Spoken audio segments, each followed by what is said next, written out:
Bonjour à toutes et bonjour à tous, bienvenue dans votre émission Ici et là. Ici Thomas Benzazon et là nous revenons sur l'actualité brûlante qui oppose Gliden à l'association familiale catholique ainsi qu'à certains élus. Solène Paillet est avec nous, elle est porte-parole de Gliden, le leader de la rencontre extra-conjugale. Solène Paillet, bonjour. Bonjour. Vous n'avez pas honte? Pas du tout. Pardonnez-moi, je me suis pris pour Jean-Pierre Elkabbach. Plus sérieusement, nous vous proposons un droit de réponse suite à l'assignation en justice déposée par l'AFC. En ce moment, tout le monde vous tombe dessus. Un petit peu, en effet. Là, l'actualité est assez chargée pour Gliden. On a déjà eu, en fait, en début de mois, la volonté d'élus de certaines villes parisiennes, Île-de-France, qui ont souhaité le retrait des affiches de notre dernière campagne. Et là, actuellement, comme vous l'avez annoncé, on a justement une assignation en justice de la part de l'association familiale catholique. Alors très concrètement, pour le contexte et pour nos auditeurs, elle dit quoi cette assignation? Qu'est-ce qu'on vous reproche? Il nous reproche, premièrement, d'exister. Il reproche à Gliden de faire la promotion de l'adultère. Et il s'appuie... Ce qui est vrai. On fait la promotion sur nos affiches, on parle de notre service, un service qui répond à une demande. Donc, c'est le but de la publicité, c'est de parler d'un service. Donc voilà, on fait une promotion du service Gliden. Donc, première chose, il vous reproche d'exister. Plus concrètement, il repose sur quoi cette assignation? Il s'appuie sur le fait que Gliden, pour eux, inciterait les époux à ne pas respecter le code 212 donc du code civil. Donc c'est quand on face au maire. Voilà, on dit on oui, jure. Je le veux, fidélité, secours et assistance, si je me rappelle bien exactement. Donc voilà, ils nous reprochent ça. Sauf que ceux qui ne savent pas, c'est qu'un contrat justement qu'on passe devant le maire avec son conjoint ou sa conjointe, ça relie seulement deux individus. C'est-à-dire que c'est un contrat qui est fait entre deux personnes et en aucun cas une association tierce à ce contrat ne peut s'immiscer en disant vous ne l'avez pas respecté. C'est soit l'époux, soit l'autre qui doit le dénoncer et pas une association religieuse ou pas ne peut s'immiscer dans ce contrat. Vous venez de sortir un communiqué de presse où vous parlez de liberté d'expression. Exactement. Je pense que 2015 est vraiment une année où on parle beaucoup de liberté d'expression. Avec les événements de janvier dernier, forcément. Et là, à l'heure actuelle, nous, on se sent censurés, pour mettre le terme, puisqu'on nous refuse, on nous enlève des campagnes d'affichage. Donc, oui, pour nous, je pense que c'est plus qu'un combat simple de Gliden, mais c'est vraiment parler de liberté d'expression et de laisser faire les gens ce qu'ils veulent à l'heure actuelle. Parler de liberté d'expression, vous êtes d'ailleurs paru dans le dernier Charlie Hebdo. Exactement, tout à fait. Ça vous a fait plaisir au final? Ça nous a fait un petit peu plaisir, en effet. Je pense que Gliden devient un petit peu aussi un symbole de la liberté d'expression.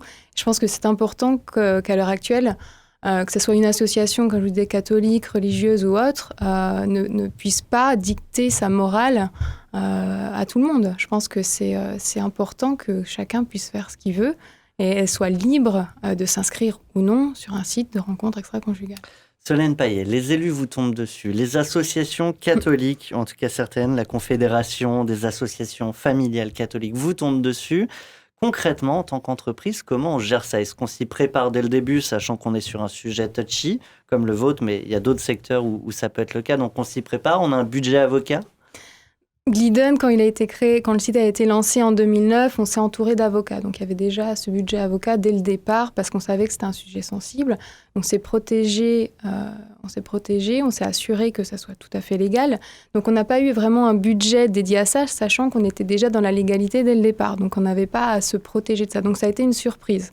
Après, Gliden est une société qui est quand même assez flexible, c'est-à-dire qu'on n'est pas coté en bourse, on n'a pas de budget qui reste fixe, donc on peut prendre un budget d'un côté pour le remettre sur un budget justice si besoin. Donc finalement, si on prend un peu de budget à la com pour la justice, ça fera moins d'affiches et les élus seront contents. Sûrement, mais bon, je pense qu'ils nous ont fait quand même une communication un petit peu poussée avec cette assignation. Alors justement, au final, est-ce que c'est plus d'avantages parce que ça fait parler de vous, il y a du buzz, ou est-ce que c'est plus de contraintes parce qu'il y a des frais ou éventuellement une image de marque qui est cornée? C'est une contrainte parce que forcément, les équipes qui habituellement s'occupent de développer le site au quotidien, etc., vont être mises sur d'autres choses. Donc voilà, communiqué de presse par rapport à ça. Enfin voilà, ça va occuper les équipes sur autre chose. Après, forcément, c'est une visibilité qu'on n'aurait pas forcément eue juste avec une campagne d'affichage. Là, c'est vrai qu'on a une couverture qui est nationale. Après, on aurait aimé que ça soit dans d'autres circonstances. C'est vrai que l'image n'est pas forcément au mieux. Concrètement, quand on parle de buzz, ça veut dire quoi? Il se passe ça, il y a l'association qui porte plainte, du coup les médias, tous ou presque, en parlent. Il y a plus de connexions. Il y a plus de connexions, il y a plus de recherches. D'ailleurs, plus d'inscriptions aussi? Plus d'inscriptions. Ou est-ce que juste les gens, par curiosité, vont voir Glidden? Il y a beaucoup plus de recherches. D'ailleurs, on a remarqué que Netflix avait utilisé le mot Glidden comme AdWords, parce qu'il y a eu tellement eu de recherches sur le site qu'ils sont utilisés... les petits malins. Ouais, ils ont... enfin, oui. Et donc, oui, plus de connexions, forcément. Il y a beaucoup de curieux. Plus d'inscriptions également, parce qu'il y a plus de curieux. Après, il faudra voir dans les mois prochains les répercussions exactes qu'il y a eu sur le site. Mais à l'heure actuelle, on peut en effet constater un trafic en augmentation. Il y a beaucoup d'actions de com chez Glidden. Récemment aussi, je crois, sur le salon du mariage, où jusqu'au dernier moment, on ne savait pas qui était l'exposant. Pomme d'amour toujours. Oui, c'est ça. Très, très concrètement, est-ce qu'il y a des actions qui marchent bien, d'autres qui marchent moins bien? Là, on va parler à la responsable com que vous êtes. Les actions, on va dire, traditionnelles marchent bien. C'est-à-dire que l'affichage, les actions vraiment de com et communication pure et dure vont bien marcher.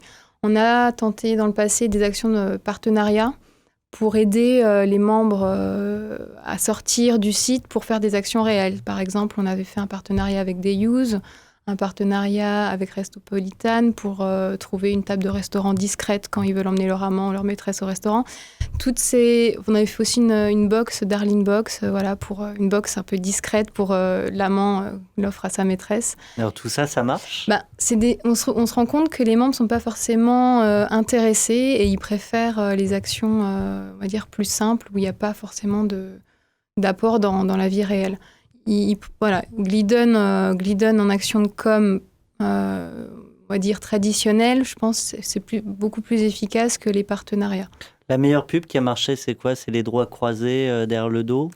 Je pense que c'est des pubs du départ, par exemple les petites phrases par principe, on ne propose pas de carte fidélité ou être fidèle à 2 hommes, c'est 2 fois plus fidèle. Parce que c'est des publicités qui sont arrivées au début, donc au lancement du site, et ça a marqué les esprits des Parisiens notamment. Rapidement, Solène Payen, un mot sur le fait d'être la porte-parole de Glidden sur des sujets du coup sensibles. Ouais, est-ce qu'il y a une appréhension du coup de passer dans les médias avec son visage sur ces sujets-là? Après, c'est mon job, hein. Donc voilà, on s'y prépare. C'est un travail que je fais depuis plusieurs années, donc voilà, c'est quand même moi qui représente le site au quotidien auprès de la presse. Donc voilà, là, c'est passé à un niveau un petit peu plus supérieur avec toutes les demandes d'interviews, etc. Mais oui, on s'y prépare, mais il faut défendre aussi notre service, comme je vous disais, qui répond à une demande actuelle. Et je pense qu'il ne faut pas se laisser faire par des attaques comme celle qu'on a eues dernièrement. Eh bien, c'était le droit de réponse de Glidden avec sa porte-parole, Solène Payen. Un grand merci à vous. Merci à vous. Et pour ma part, je remercie nos auditeurs de leur fidélité parce qu'on y tient. Merci à votre fidélité.